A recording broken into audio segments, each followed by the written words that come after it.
Hey, hello everybody. Welcome to Thinking Out Loud Live, Hello. where we discuss our thoughts on specific topics, mostly about mental health and entrepreneurship.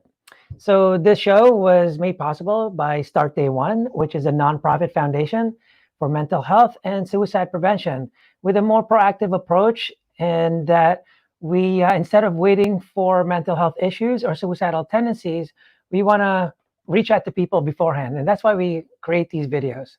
And today's guest, she'll introduce to you. So today we have Freddie Bennett from the UK. Excuse me, Freddie is an ultra marathon runner, a Spartan, a Firewalker. I don't know. He's Ironman. He's done everything. And the best dad. And best dad. He's done everything. He's quite an amazing human being, and to hear the things that he's got to say is something that you probably want to check out and listen to. Definitely. So everyone, please welcome Freddie Bennett. Freddie. Hello, hey, everybody. How you doing? I'm doing really well, guys. How you doing? Good, great. So we gave you a quick little intro. Just like last time that we've talked, if you could just kind of give us your, brief story about, where you're coming from, how you ended up in the mental health space and helping people, and where do you think where you're trying to do and accomplish and do for later on. Perfect. Happy to do so. Yeah. Firstly, a big thank you to you both and to all your viewers for having me on today. It's great to represent the UK and to be here talking to you. So yeah, my story is an interesting one, to say the least. As you probably guessed by now, I'm from the UK, and I grew up obviously in the UK in quite a strange family.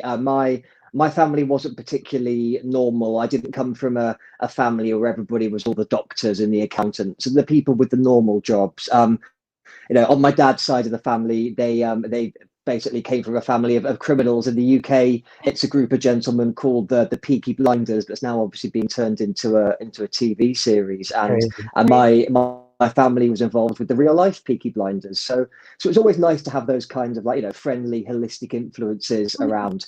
And then my dad in the 80s, he was into computers, and in the 80s, then obviously computers were getting big, and we moved over to the US. And so I got to experience American life as a child. Absolutely loved it. My dad was working with these business partners in California, and then one day it all went wrong. And my dad had a business partner called Steve, and it turned out that Steve was actually Steve Jobs.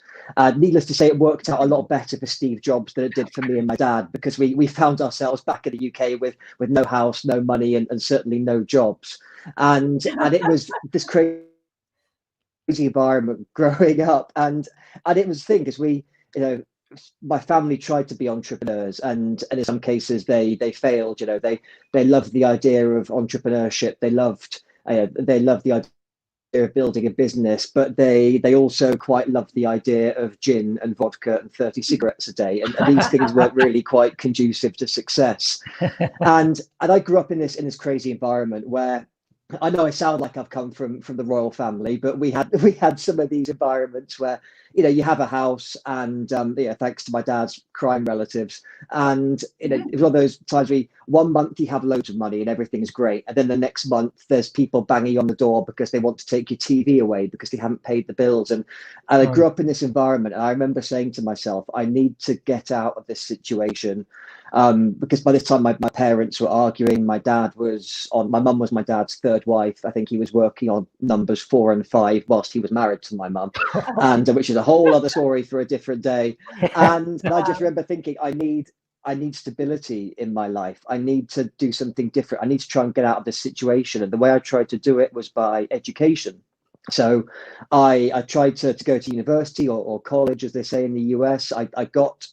I managed to actually get through university and college fairly unscathed. And I thought I'd do the whole rock and roll thing of join the army of corporate workers, and I'd settle down into my cubicle, and I'd think, this is it. This is the life that you wanted. You've got a regular job in a regular place with a regular paycheck, and you've got this nice normality and stability. And on the outside, it was all great. But the truth was, on the inside, I felt like an imposter, because I was trying to live this life that I thought was normal.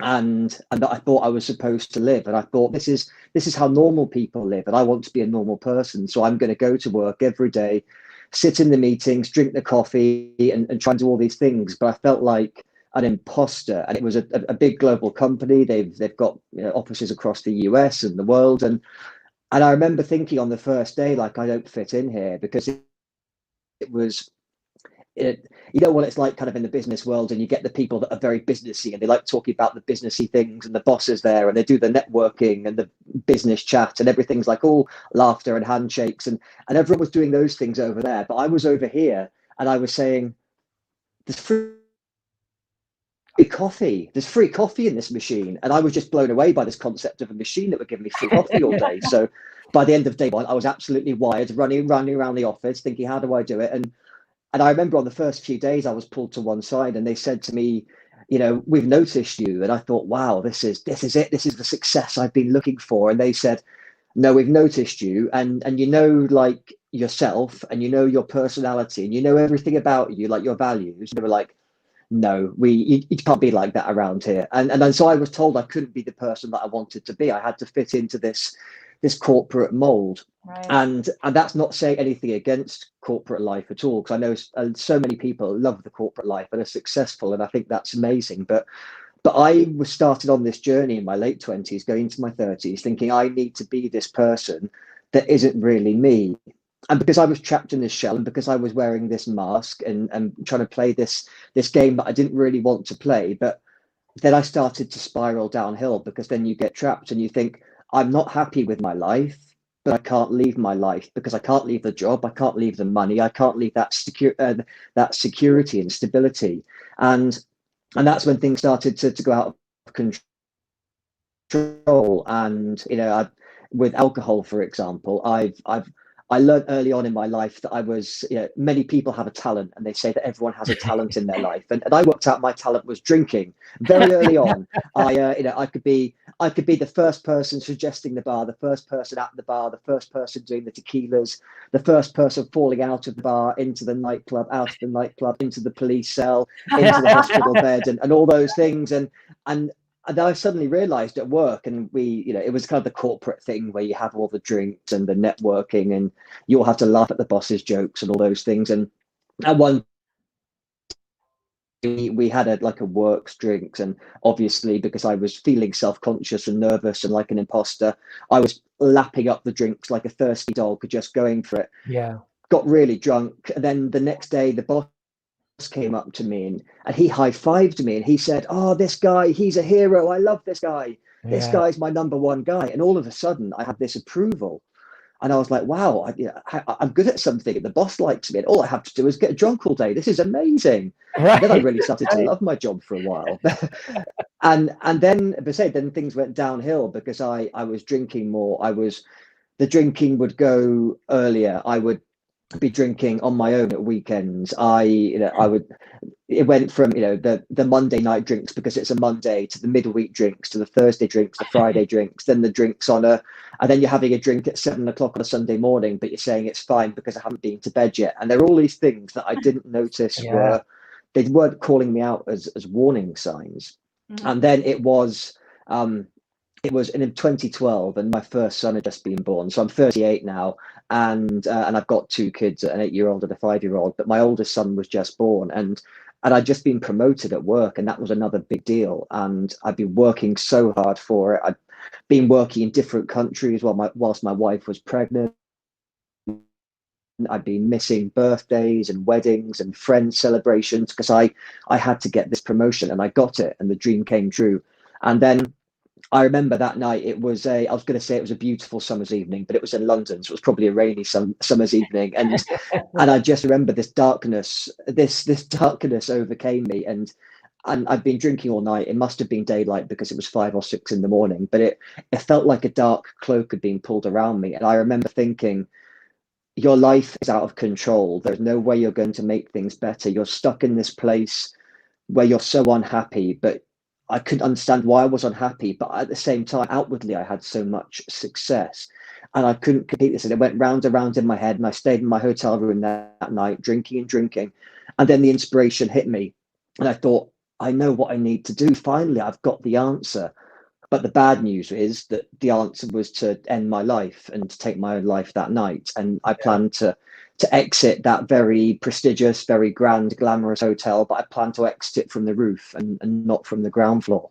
Yeah. And I felt like I had no other option. And I called, there's a charity in the UK called the Samaritans. It's a suicide hotline. And I spoke to them for a couple of hours. And then I realized that suicide was a very permanent solution to a temporary problem. And so what confused me the most is that I did all the things I was supposed to do, because there is so much in the media. Thankfully, there's a lot in the media these days about suicide prevention. And we know that in the UK, and it may be similar in the US, that suicide is the biggest killer of males under 45 years old. So that means suicide kills more men than car accidents, heart attacks, alcohol, drugs, all those things. Suicide is up there at number one. And I did what I was supposed to do. I called the helpline. I got the help. I did everything. I tried to do the right thing. And for a few years, it was getting better. And then when you think about it, you just get better at hiding it. And I realized that I'd become a bit more, the old sort of like the criminal family past got into me. I became better at hiding things and better at sneaking away. And I was still drinking. And then it was my dad that taught me the next lesson in my life. But the bad news is that he taught me that lesson by dying suddenly. And that was about 3 years ago. And I was sat at work, hungover, obviously, and when the kind of thing where you're there at your desk like that, and you're just sort of tapping away, and you're thinking, oh my God, what time is it? Is it 5 o'clock yet? And I was just thinking, my spreadsheet has crashed, and surely this day can't get any worse because I'm messing up this day at work again. And then the phone rang, and they said he was in hospital, and I walked out of the office wearing my suit, carrying my computer backpack, jumped in my car, drove 300 miles, and he was there in intensive care, or the emergency department. And just to cut a long story short, I kissed him on the forehead and I watched him die. And I had that day where neither me or my dad knew that he was going to die that day, but we were both having breakfast in the morning, and you're there having your cornflakes and drinking your coffee and thinking it's just going to be like any other day.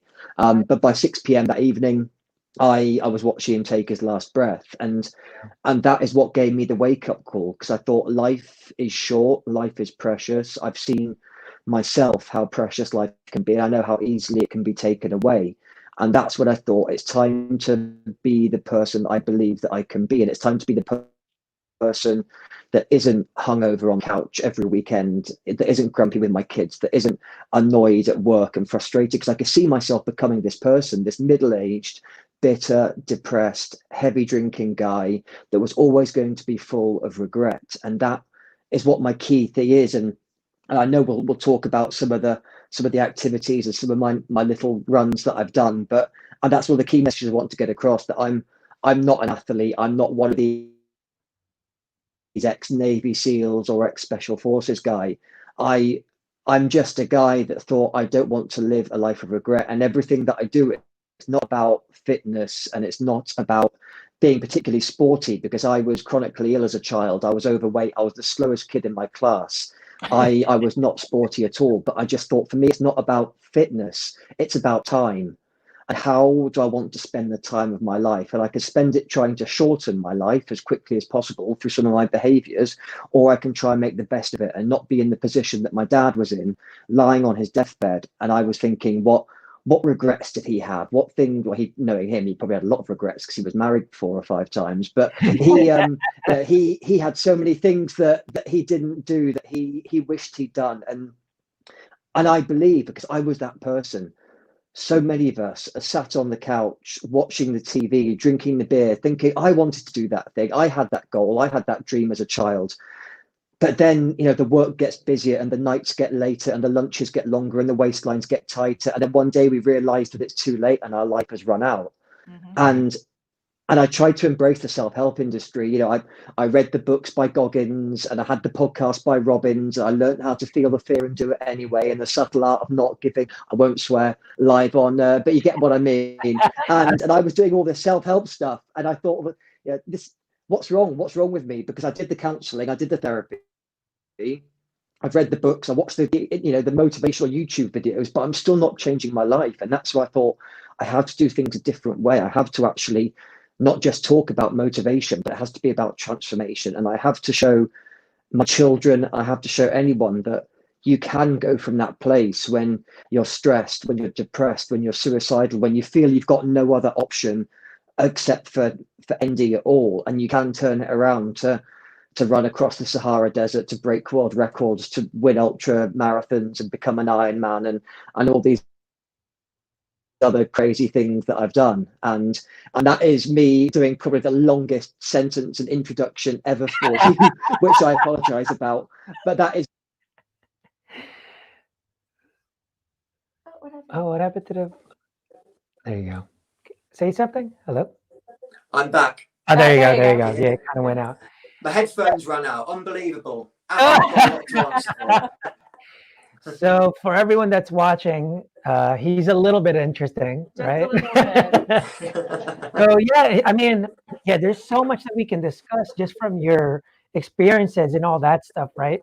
And that's the thing that we're trying to accomplish here, is really change people's perspectives, because all the experiences that you've had and all you're really trying to get to is like, all right, something's got to change. You just didn't know what it was. Like you said, you read all the books, you did all this, and one of the biggest things we say, well, one of the things we say with Start Day One, it's like people don't need help because they have suicidal tendencies or mental health issues. They need help. That's why they have mental health issues or suicidal tendencies. And people tend to wait for the symptoms for this, and it doesn't make sense to us. Why are you waiting for the symptoms? Because what you really need to do is provide, teal, we call it. So teal is our theme colors for Start Day One, and it stands for time, effort, attention, and love. It's basically what we believe that you should be giving people to prevent suicide. It's kind of like vegetables for kids to prevent diabetes, because no one wants saying like, hey kids, eat whatever you want. I know how to look for symptoms of diabetes. That doesn't make sense if I was to say that, right? But does it make sense in the mental health arena when someone goes like, oh, I know how to look for symptoms of suicidal tendencies. Don't worry about it. So be negative as hell. Good. Stay in your room. It's all good. I'll know how to look for them. And kind of like what you were saying before, when you said, "Love, my alcoholism and this and that," these were like, "Oh, I didn't realize the symptoms." Well, when you're lost, a lot of times you don't recognize it because a lot of people don't take enough time for self-awareness. Like, where are we now? And that's when I kind of compare with entrepreneurship, because entrepreneurship, basically, to me, entrepreneurs are just people that are able to monetize solutions to problems, and they hold themselves accountable. Right? Entrepreneurs can't blame anybody. They can only blame themselves, and that's it. So we need to be more entrepreneurial in that aspect. I always compare it every time. It's like you have a business, and you have to really take an inventory, like what's going on with your business. Businesses always do quarterly, annually, even weekly, sometimes monthly. You always kind of see like, hey, what's the financial status of it's looking like? What's happening now? Let's have a meeting. It's more like a meeting with yourself, but it's really about holding yourself accountable. And so when you really, if you had done that when you were messed up, like, damn, I drank a lot of alcohol this week. Like, I might want to cut down on that. So things like definitely. And it's funny, it's just great to hear your experiences, because it helps people. I've learned that that's what helps change people's perspectives, when they can relate, Absolutely. And when they can relate with your stories, it's just like really like, whoa, it's one of those like, wait, this guy is just a normal person and he did the ultra marathon? Like, what do you mean you're the slowest kid? Like, that's just insanity. Yeah. And before anyone goes, if you guys have any questions or comments, please write them in. And just to go a little more on what we're doing with Start Day One. So what we try to do when we try to raise funds for Start Day One, basically it's our proactive approach, right? So we can reach out to more people before they get mental health issues. Yeah. And what we've learned is like, you know what if we can put out and change people's perspective? That's why we're doing this video now. You never know who's gonna need that, because suicide attacks anyone at any time, right? But sometimes you Absolutely. don't realize it. So we want to be more proactive. At the same time, the more important one is when you have a personal interaction. So we try to send speakers out to different schools, universities, rehab centers, military bases, basically any Yeah. other kind of event where, you know, people like yourself would, it would be great to have someone inspire them, because almost Yeah. because most of the time when they do call for a speaker, it's something already happened, Yeah. right? Someone committed Absolutely. suicide. So like, oh, come on, bring in Freddie, because Yeah. that's like too late. So if you can text start day one to 44321, you can actually donate directly that way, and I'll show you you know, all of our information. You can check us out and stuff like that. So yeah, so let's talk about your experiences here. It's kind of crazy. I mean, you kind of went through a little bit. So. But you know, one of the things that people can really relate to, and when you said that, you know, how the hell can you be depressed when you have all this success, right?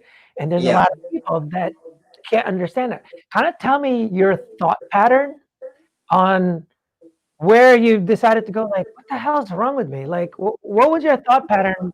Why you thought you weren't, even with the success, or you realize, like, what the hell? Why am I like this? It seems like you all of a sudden became aware of it. Yeah, it's a really good question, and I think you're totally right. I mean, I know that I was.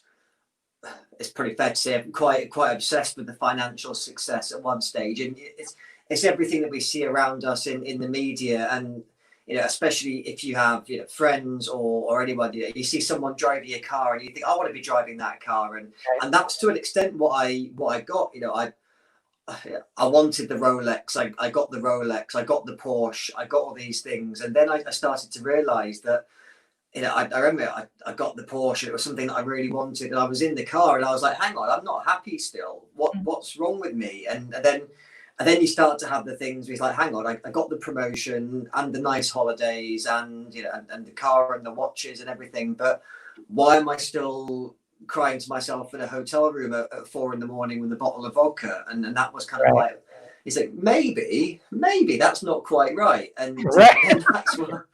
It's like, don't need like a flashing neon sign, but like a subtle. Well, that's funny, and you're gonna be. This is something new that we found out, right? Because you know, we're always discussing things and stuff, and we can definitely relate. Well, actually, she can relate more than I can. So just to let you know, just her story. Actually, you tell your story real quick, and then I'll get into that, like where you came from and stuff. My story. I had a charmed childhood, and I was in a very long, very, what's the word, toxic relationship with someone for 16 years, but he was very wealthy.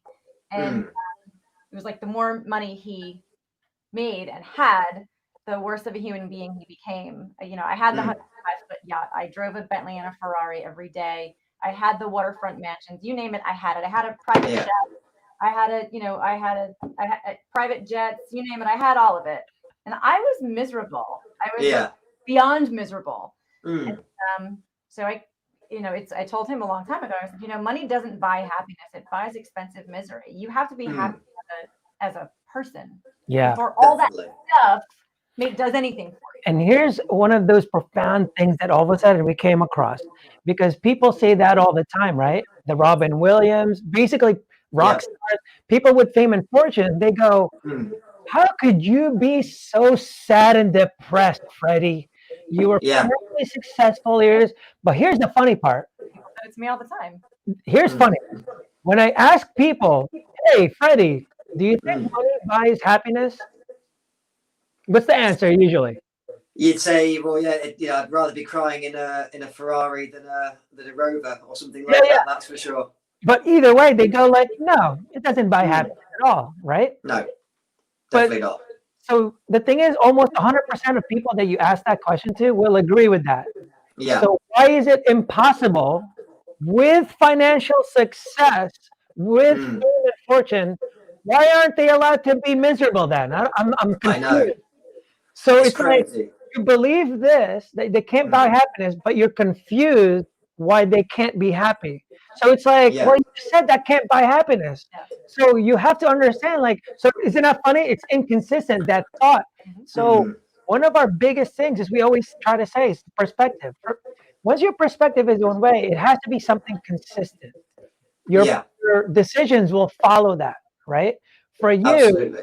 so to me, it wasn't just about, obviously, it's never about the financial or material things, but maybe with you and everyone, the Robin Williams of the world, it wasn't about that. It was just your perspective was way off.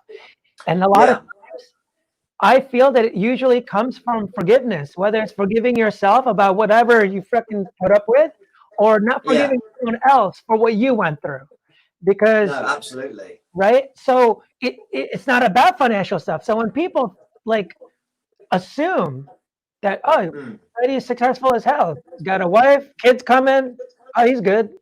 Got the Yeah, Rolex, got the promotion. Right, What does he have to complain about? That's right, what people said exactly. today. Said, why are you complaining about your life? Poor little rich girl. right. And it was Mm. not.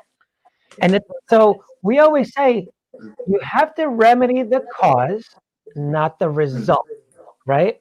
The Definitely. alcoholism that you had, the drinking, the Mm. drugs, that attitude, really, those are just results. Yeah, They're not the cause. absolutely. Right? So it's really, you probably had to sit there like, what the fuck is causing this? Like, why am I drinking so much? Like, what's I going know, on? and it gets more confusing, and then you beat yourself up and you say, "What's wrong with me? Because I have all these things, but yeah, I'm still doing this. I must be Right, broken, or I must be something else." And then you go through the spiral of feeling even more bad about yourself. right. Mhm. And see, because all it is, because your perspective was like, hey, why am I? And you start thinking you're abnormal. Because it doesn't make sense. Yeah, You have everything you've ever wanted. Right. yeah. All of a How sudden, are you not happy? and when Mm. because society looks at you like you shouldn't be unhappy, you have all this shit. What are you doing? And so Yeah, you go, I definitely. must be abnormal. There's something wrong with me. And that's what Yeah, always happens, right? And then all of a definitely. sudden, what's weird is, I don't know why, I don't know when it happened, depression became abnormal. When I Mm. was growing up, it was kind of, that's just an emotional response. It's kind of like Yeah, anger. No one talks about anger, right? Depression, no, that's very true. right? No, anger is just an emotion also, but it's Mm. almost like you're telling me you're trying to get rid of my emotion. That if I feel this emotion, I have something, I have an issue. You know how people say Mm. like, "Oh, I have depression." I'm like, "Well, why are you depressed? Yeah, Like, what's depressing you?" And I say all the time, the cause is almost actually it's never a noun ever. You mm. can't say my dad. Yeah. Well, a lot of people have dads, so it's not just Hmm. a dad. What happened? What did your dad do to change your perspective and made you feel that way? So that's the Mm. cause. And it's the same thing with anxiety. Anxiety is also just a response. It's Yeah. not it's just a result. Something caused it. Something made Mm. you anxious, and that's why you have anxiety. And it pisses me off, all these doctors. And I know. even suicide organizations. Freddie, you have depression. So Mm. I got some pills for you right here, buddy. Like, Yeah. and it's like Ex- that doesn't fix it. No, Temporarily, it definitely changes not. your chemical imbalance because you're tricking it, Mm. but it's not necessarily doing anything. So yeah, those are the things that we try to kind of talk about. Like, what did you think caused your perspective that what was it do you think that made you become so aggressive with like alcohol and all this stuff? Like what do you think it was? I mean, I think it was. I guess maybe it's we'll find out. I'm certainly an all or nothing kind of guy. But back in the day, I was all or nothing in terms of the more unhealthy aspects of life, shall we say? But it is about. I think it was sadness, it was regret, and it was anger and frustration because I knew this wasn't how my life wanted to be. And you think no matter what we are as children, when you think, I want to be an astronaut, or I want to be a dancer, or an actor, or a scientist, or a mathematician, and then something happens.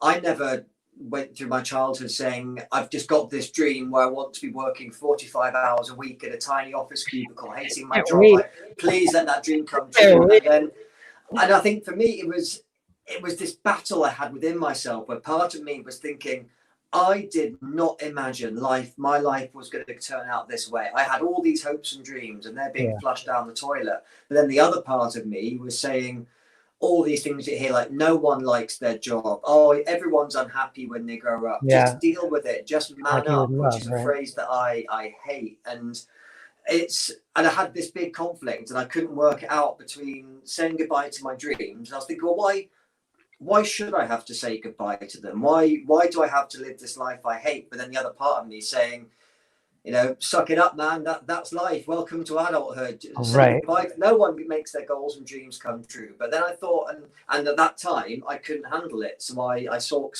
solace in alcohol, because that would make me feel great, and it would cure that feeling of being an imposter and make my fears go away. I'd be, as I thought, the most hilarious, most witty, charming man in the room, when really I was just that guy kind of passed out in the corner. But in my head, it was amazing.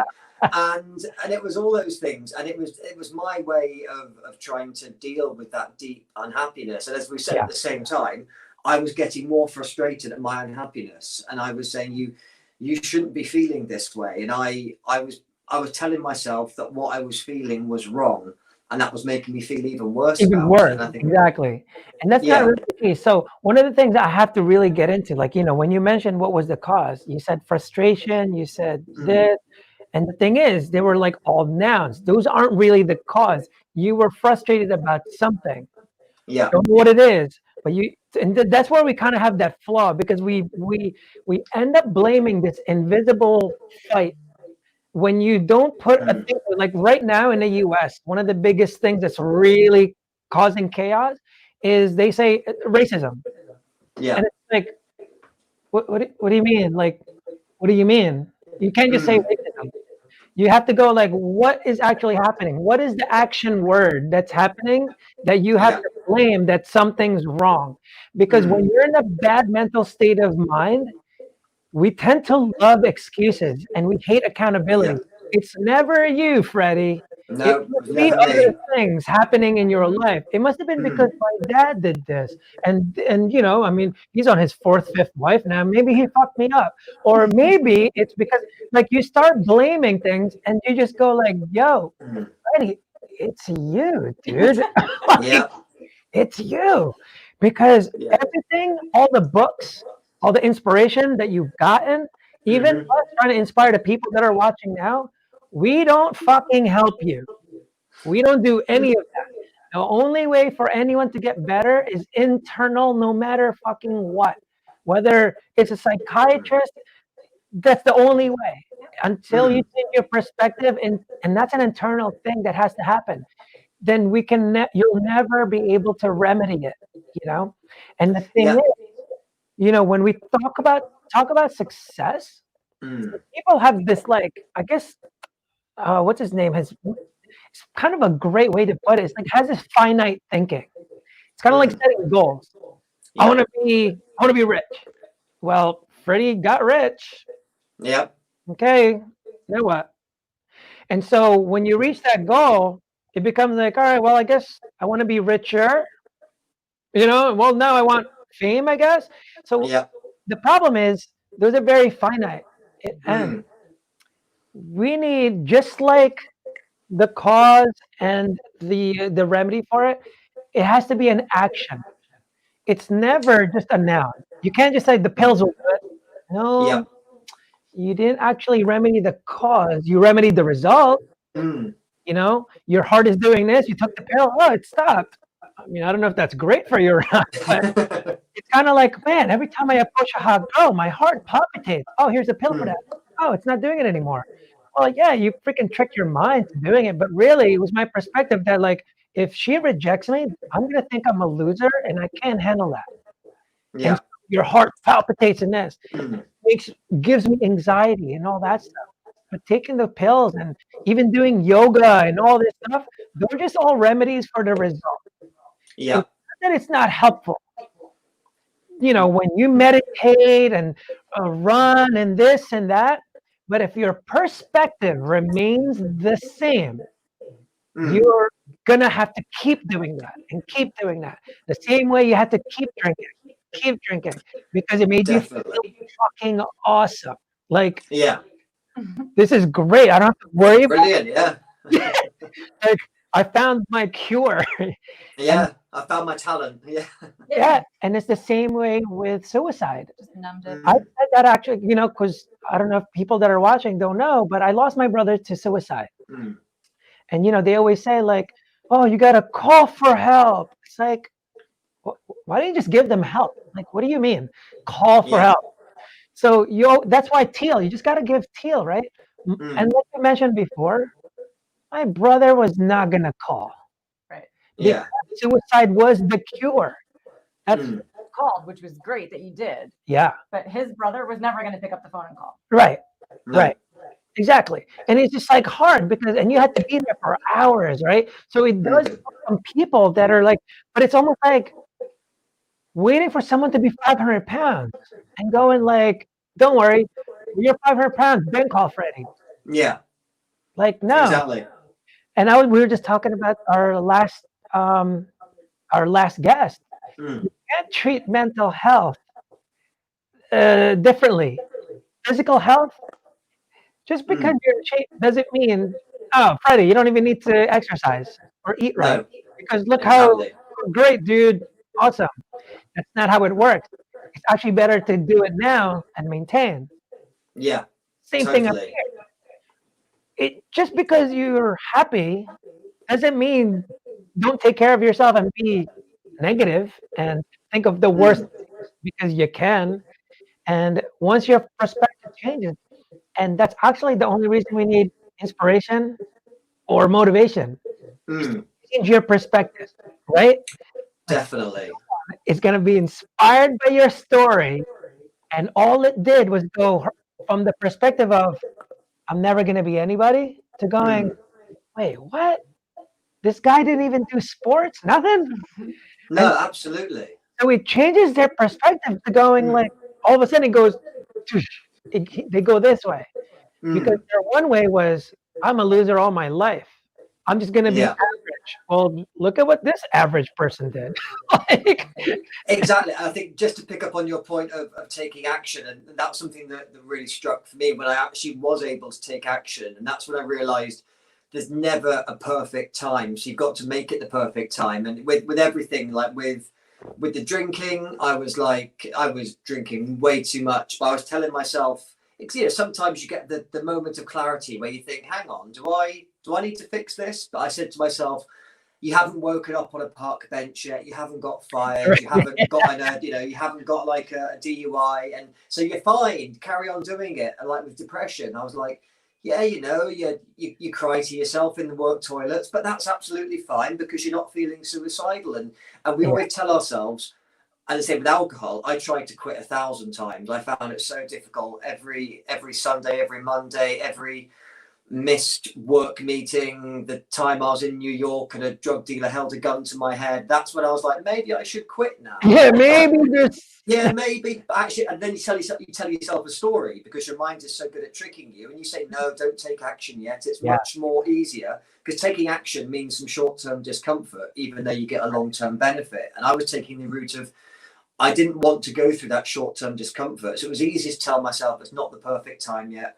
You can't quit drinking because you've got that wedding coming up and then it's birthday and then it's the Christmas party and then it's a Saturday and you can't do these things. And then so you have to just decide to do it for you. And it is true that you can't convince other people to do it. You have to just say, I'm going to decide to do this for me. Exactly. And my biggest thing was, I had to realize that I wanted that life. I wanted this life I have now. I wanted that more than my old life. And when I realized that, and when I thought of what I could have and what I could go from, that's when I thought, now I have to take action, even though it was so scary and so painful and so traumatic and difficult, I knew I had to go through that short-term pain to be able to get that reward. And I don't mean in terms of financial reward, obviously, with my very small British house, and there's no Lamborghinis parked outside here, that's for sure. But just to get that emotional reward and that feeling of purpose and contentment and living that life that you can live. And once you can make that balance, then you can take action and make that time.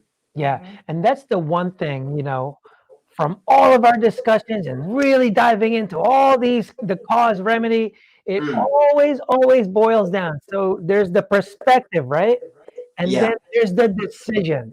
It always starts with the decision. Always. Definitely. And people, and actually, I'll tell you the quick story of how we actually came about the whole loving excuses and accountability thing, right? I was telling this one kid that, actually I was explaining my brand, that it all starts with a decision, and that's why you got to say fuck it more and all this stuff or whatever, right? Yeah. This kid comes up to me and he says, "Hey, I like what you're saying about making a decision, but it's not that easy. Just like it's not that easy." And I said, "I never said it was easy, but that's where it starts." And then he said, "Yeah, but I'm in rehab now, and this and this and that." And I go, that doesn't matter. It still starts with a decision. And then he goes, "Yeah, but," and I'm like, "All right, I gotta stop this guy." I'm like, "Stop saying but. It starts with a decision. Tell me why you can't do that." And then I backed off, and he's there, just standing there, and I'm going, "What the hell is he doing?" Because I didn't tell him to do an ultra marathon. I didn't even tell him to read your book. All I said was you have to make a decision, which you can do instantly, and nothing can stop you doing that. But why couldn't he do it? Right? Weird. So anyway, he was standing there and he goes for a couple of minutes, and then he finally goes, "You're right. You're right." And I go, "I know. You're welcome." Now get the fuck out of rehab. The thing is, here's the thing. He went to rehab, but he didn't even decide to get better.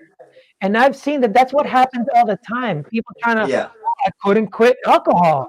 You haven't decided, dude. "Oh, I can't quit cigarettes."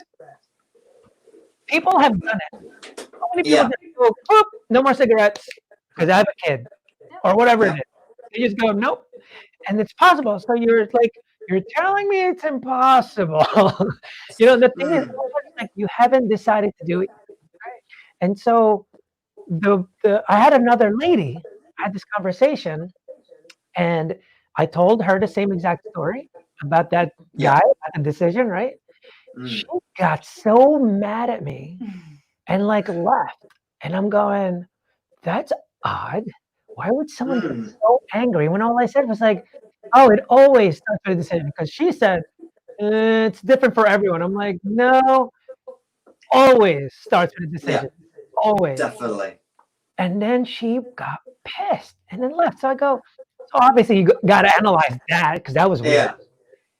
And then that's when I realized, I'm like, oh, because, right, you're already assuming she's probably going through something.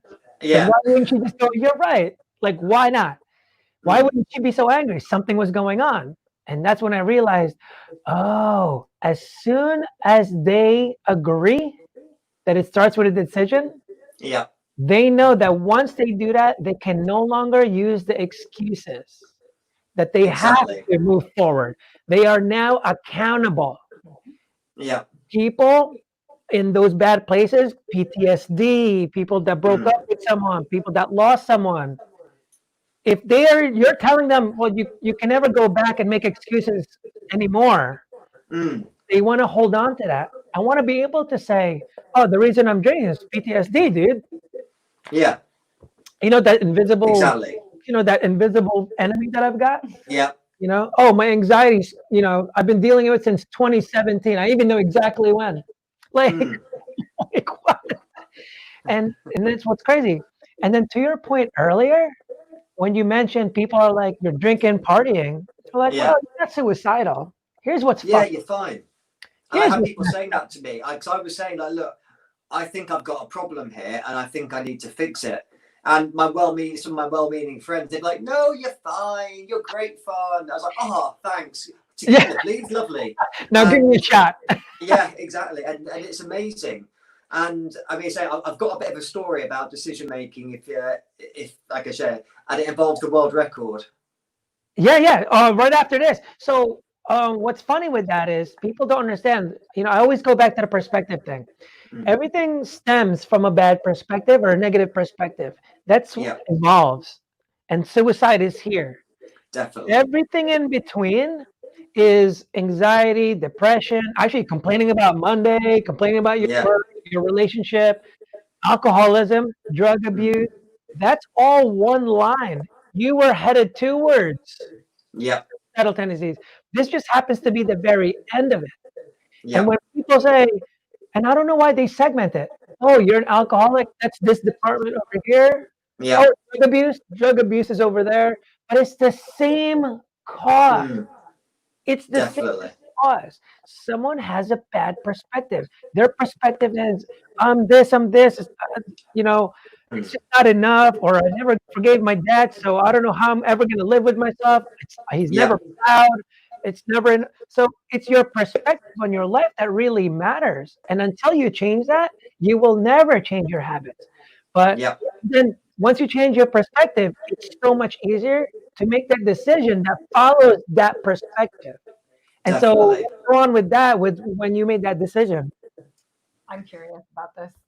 So this is an interesting one with decisions. So I mean, one of it was so I've done a few things. I'd run 200 miles through the Sahara Desert, and the beauty of having it was the world's toughest foot race. And I'd gone from a place where I literally I couldn't do a park run, I couldn't run around my block. I stopped for a cigarette break after a mile, and I did actually take cigarettes running once.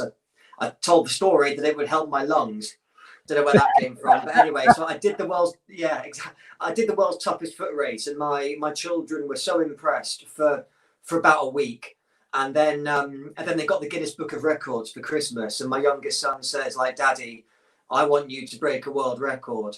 And I was kind of like, "Yeah, okay, off you go and watch Nickelodeon for a while, and he'll forget about it." But then the next day he was like, "Daddy, break the world record." I'm like, "Have some candy, go on, just break the world record, Daddy, break it." I was like, right, okay, I'm gonna have to decide to break a world record. And we thought it up. I did a bit of running by that stage. I managed to do, say, the desert race, and we were looking what to do in terms of running. And you can run a marathon as a cheerleader, you can run a marathon as a postman or woman or a doctor, and because my son, he quite likes the sea and fishing and all these things, and he saw the record of the world's fastest fisherman. And he said, "Daddy, this is the one." And I said, "Right, okay, you lovable little pat him on the head, you lovable rogue, right? Let's go and let's decide. I can't wait when you're older. I know, definitely. He could take that record off me when he's older. And and because of that decision, and I wanted to raise money for his local, his preschool, his elementary school, and they. In the UK, we have the wonderful situation where you have to try and give your schools money so they don't have water pouring through them. Welcome to Brexit Britain, but that's another story. And so I wanted to raise money. I wanted to show these children that once I was in their shoes, and I said I couldn't run. I was in and out of hospital. I had all these things, but I wanted to show them that I could be this child and then become this Guinness World Record holder as the world's fastest fisherman. Yeah. And that's why I found myself on the start line of the Liverpool Marathon. So, it's a bit smaller than the New York Marathon, but there was still 20 or 30,000 people here. And it wasn't this nice kind of this fly fishing, very sort of nice, serene. We're talking like Deadliest Catch fishermen. So I had the bright yellow hat, the bright yellow waterproof jacket and trousers. And then the problem was I had to run it wearing these. Oh! And you imagine running 26 miles in these things, no sneakers, no running shoes in them. Oh my. And then I found myself, and you see, the metaphor is I made this decision to start, and then I found myself in the middle of a crowd. I had 20,000 people laughing at me and telling me I was going to fail because I was stood there. Everyone else was, very fit and, with the lycra and running With shoes, and up. I know, and I was there dressed in yellow. I was like a cross between like a serial killer and the world's shittest stripper. And like I was just kind of there with my fishing box and my rods and my yellow, and I was sweating. And then you make a decision to start, and you have 20,000 people laughing at you and telling you that you're going to fail. And I had to take that first step. And I knew I had a choice then. I could say, I'm going to go home. Forget I'll it. make an excuse. Yeah, I'll take it all off, and I would start being the stripper, and then I'd probably get arrested. No, you're really a stripper, right? That's always good to have. No, I've got a backup career though. That's good. Right. And I think the metaphor, I decided to start, and even though everyone told me I was wrong, even though everyone was laughing at me, even though so many people were certain I was going to fail, I still had to take that first step on the journey. Right. And then you start the journey, and I tell you what, if you're doing a journey in one of these, in the first mile, I knew I was in trouble. In the apologies if anyone's having their food, 10 miles in, my toenails fell off. 20 miles in, my boots had that squishing noise when you think you've got water in your boots, but it was actually because they were filling with blood. And so you go on this journey, and everything tells you to quit, and your mind tells you to quit. And I knew it would be so easy. I could just sit down on the sidewalk, and then no one was going to have any, death or anything. I could just make an excuse, and I knew people would say to me, you tried, don't worry. Right. Yeah, it's okay, it's no big deal. But I thought, no, I need to do this. I need to raise this money. I need to prove it to children. I need to prove to people that once you decide to start this journey, even though it's difficult and you've literally taken the difficult path, you can carry on. And I kept going. And I thought I was going to miss the record by a few minutes, and I got to the final stretch, and the finish line was in sight. And I thought, because it was so hot, it was a summer's day, I was sweating inside, and that thing where you feel like you're going to pass out, and you get the noise in your ears, and your vision starts to go. And I thought, no, I'm gonna collapse, and I felt myself like starting to tumble and collapse. And I put my hand out to try and rest myself, and then I felt this thing in my hand. And it was my youngest boy's holding my hand, and he jumped over the barrier. And my other boy held my other hand, and they ran with me over the finish line. And I collapsed at the end. And then the announcement came up. They're like, Freddie Bennett, you're a Guinness World Record breaker. And I've broken the record. Kids proud of you. Yeah, they were proud of me for I think a whole 2 weeks after that. And then they were like, right, Daddy, next thing. I'm like, oh man, I need to get these kids some Lego or something to distract them. Right. And it was I was scarred. I'm still scarred for life on my feet from that. We had the horrible story of the family having the nice British picnic with the cucumber sandwiches and the lovely the strawberries, and it was all very British. And then I collapsed next to them, and someone's trying to sort of pull my boots off, and the boots come off, and then the spray just flies out, and then the British picnic wasn't so pretty after that. It was very un-British, but it just shows, none of that would have happened. I wouldn't be a Guinness World Record holder today. I wouldn't be the world's fastest fisherman if I hadn't decided, and if I hadn't taken that first step, and if I hadn't stayed on my course, even when everything inside me and everyone around me was telling me to stop. And I think if I can do that, then so many other people can decide to start on their own personal journey. And if anyone wants to take my record there, they're more than welcome, because I'm never wearing these things again. So, it's so great. That's such a great example of what we tell people all the time. So we always say inspiration and motivation, they're actually all meaningless unless you make a decision. Unless a decision is made, none of them, it doesn't even matter. In fact, most motivational quotes and stories, everyone already knows. Life is short. Don't waste it. This and that. All you say is like, I know. Everyone knows money doesn't buy happiness. Success doesn't buy it for you. Like all your stories, they all know. Like, yeah, I know. Come on, Freddie, you didn't know that?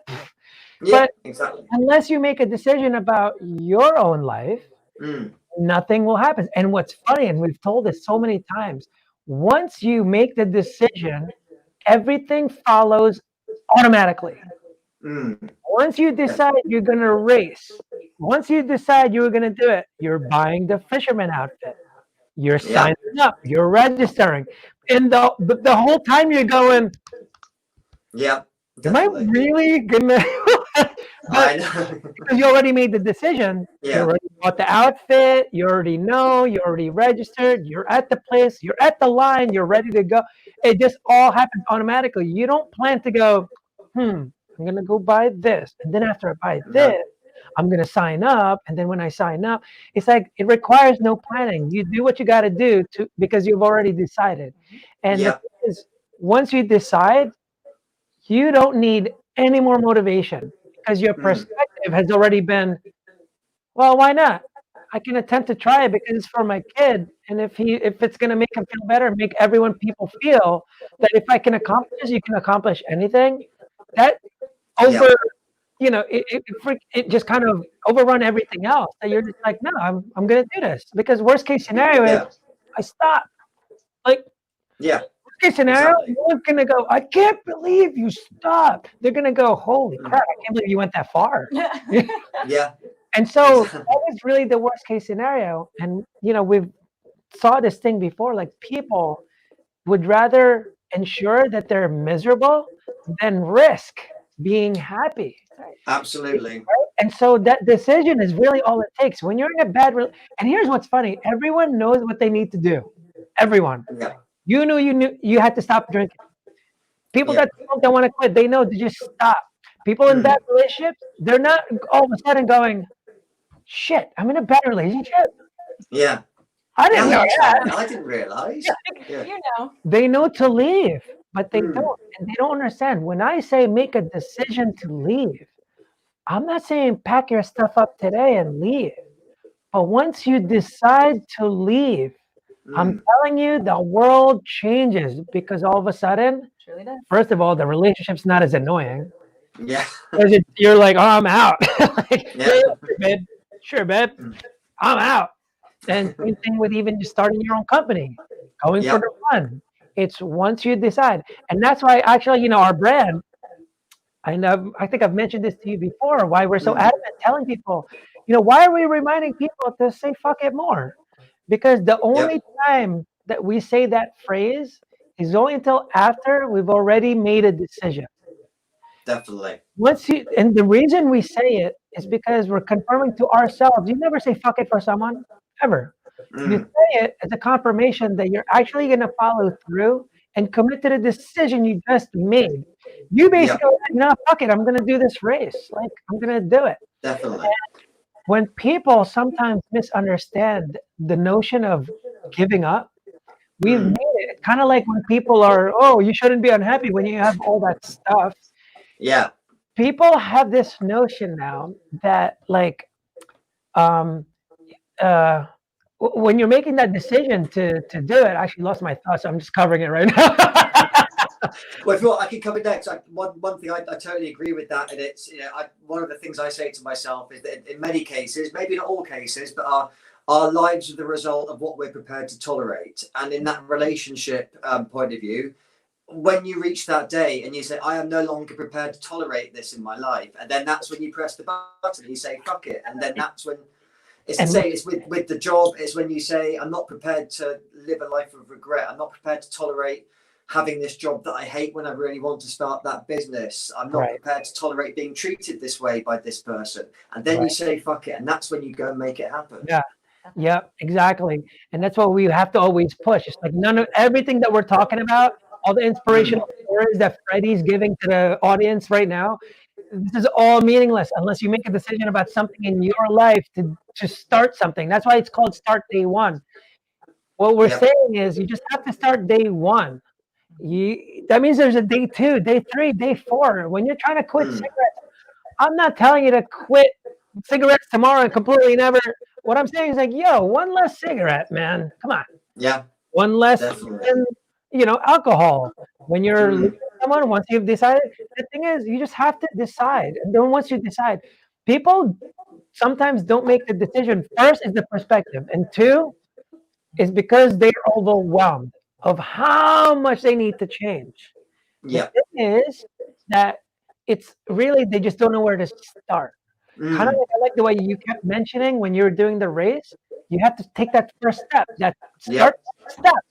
It starts with 1 and then 2 steps, 3 steps. Yep. You don't know if you're gonna make it, but you it's had to like, you had to keep making that decision the whole time while your Yeah, feet one were more step. bleeding, and you just had to keep making that decision. One more Keep step. going. Exactly.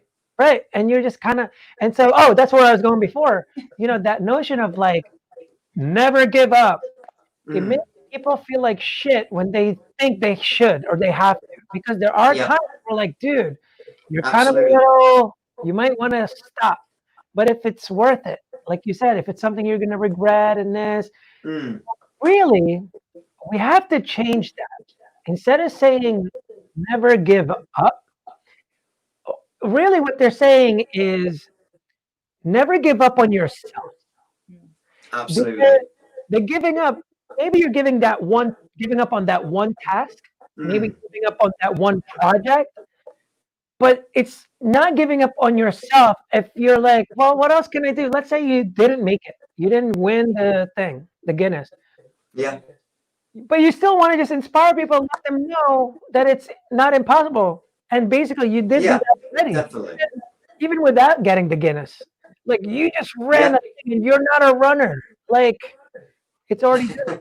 So when people set this thing about like never give up, and I'm like, I don't know, Mm. sometimes and people get in trouble because they had that thing.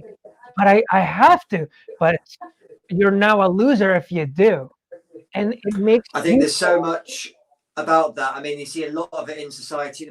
I'm fascinated by the whole concept of the comfort zone, because I've literally stepped out of my comfort zone into a pair of these. But there's so much in society about like break out of your comfort zone, hustle, grind, smash it. And I think right now, in this point in life, in this point in the world, when we've got so many crazy things going on, maybe sometimes now we need a bit of comfort. Maybe now actually the bravest thing that you can say to someone is actually no, rather than do it, hustle, like, grind. You have to never give up. Okay, yeah. Exactly. Be happy where you are. Like it's okay. I It's know. like we've talked about the American dream, and people have this notion the American dream means Lamborghinis, mansions. Like not everyone can achieve that.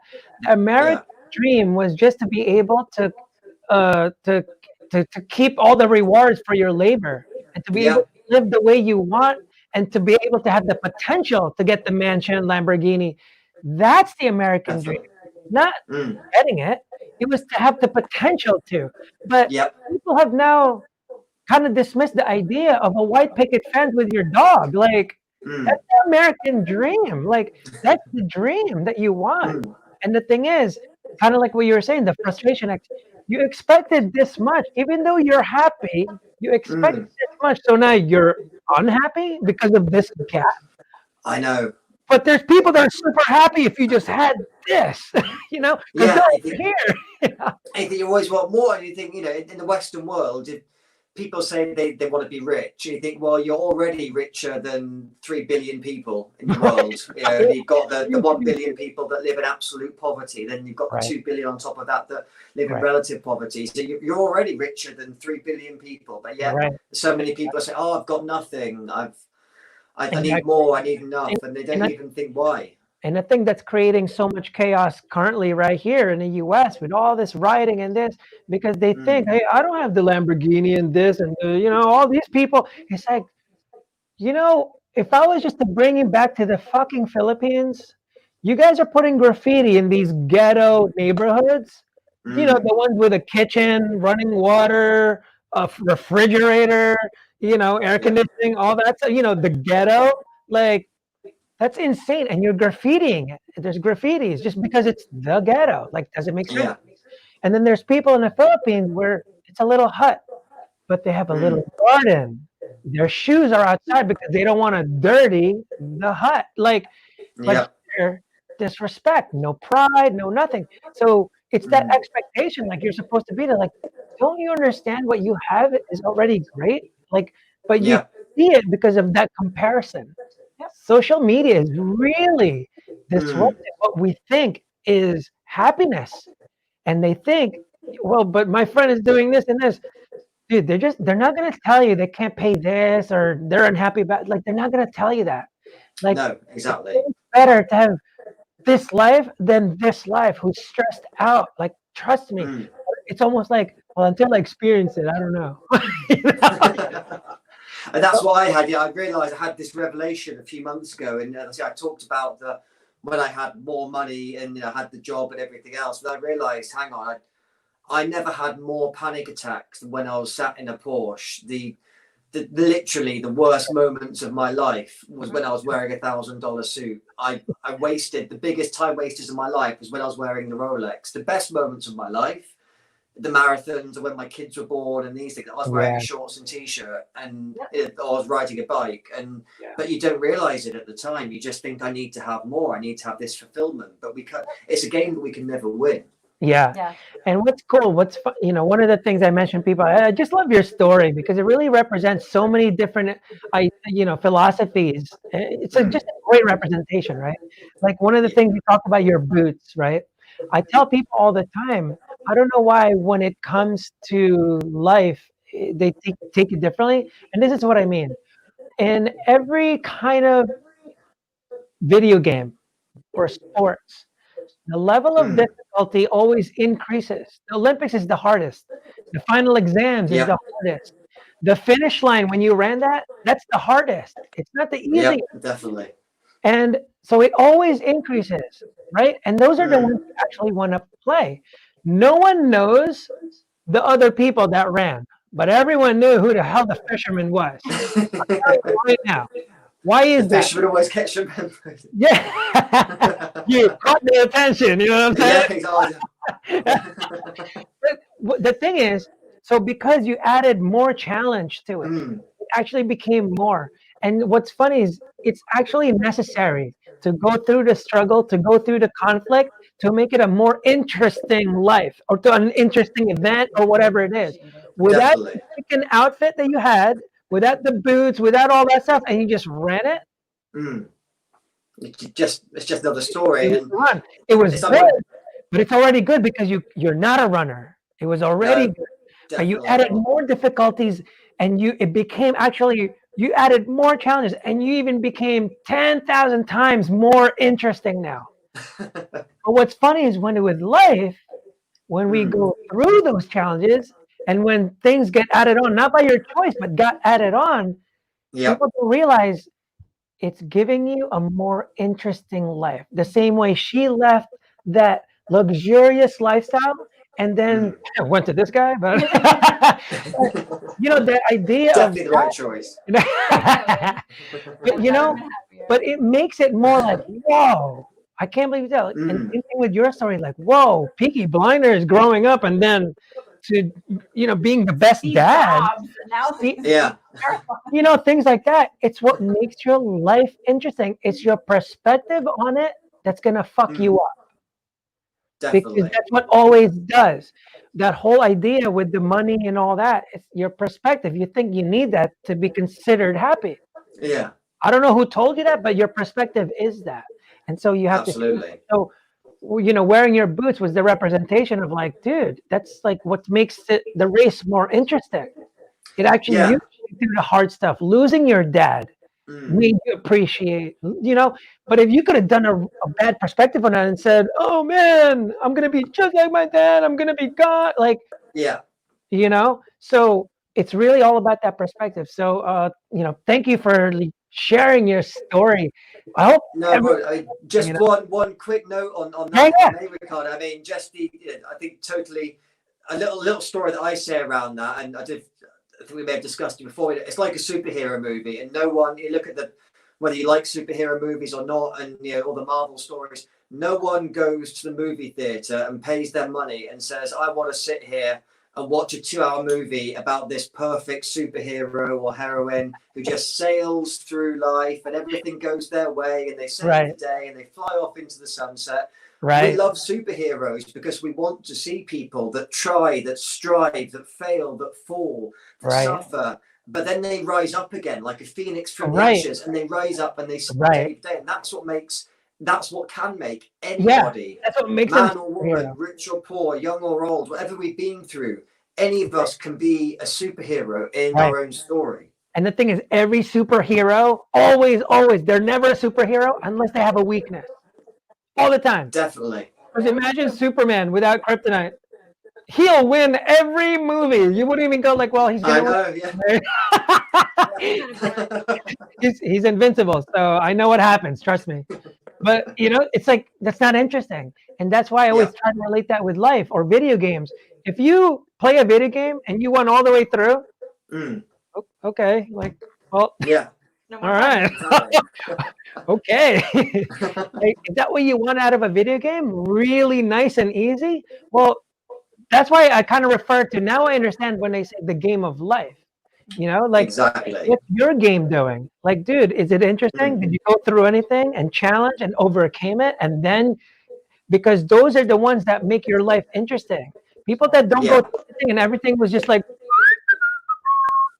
would be like, you don't even talk about them. They didn't accomplish anything. They didn't go through No one hardship. knows about them. Nothing. And that's the thing. And you've got to own it. And for so long, I was embarrassed. I was ashamed. I was trying to hide my past and everything else. And then someone said to me, my mess is my message. And that's when, if you start to understand, we've all, every saint has a past, every sinner has a future. And my mess is my message. And if I can use my message to help people and show that any of us can achieve anything we set our mind to, then we can all live that. We can all, enjoy that game of life.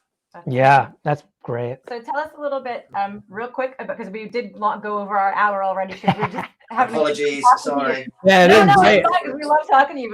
You have so many interesting stories. But Yeah, tell us yeah. about your book and some more things.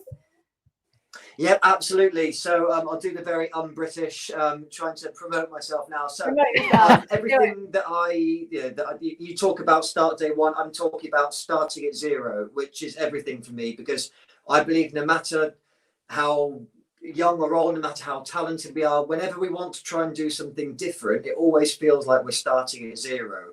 So I've written a book that's hopefully coming out in January 2021 called Starting at Zero, probably available at Amazon and all good bookstores. And I've also created a free online community on Facebook called Starting at Zero, because my thinking is we can all help each other more to do those things that we've always wanted to do. And it's not about sport and fitness. It's that book you wanted to write. It's that art class you wanted to do, that relationship you need to leave or start, or the job or the trip or anything. And it's about bringing people together to help people on that journey. And I don't believe anyone should live a life of regret.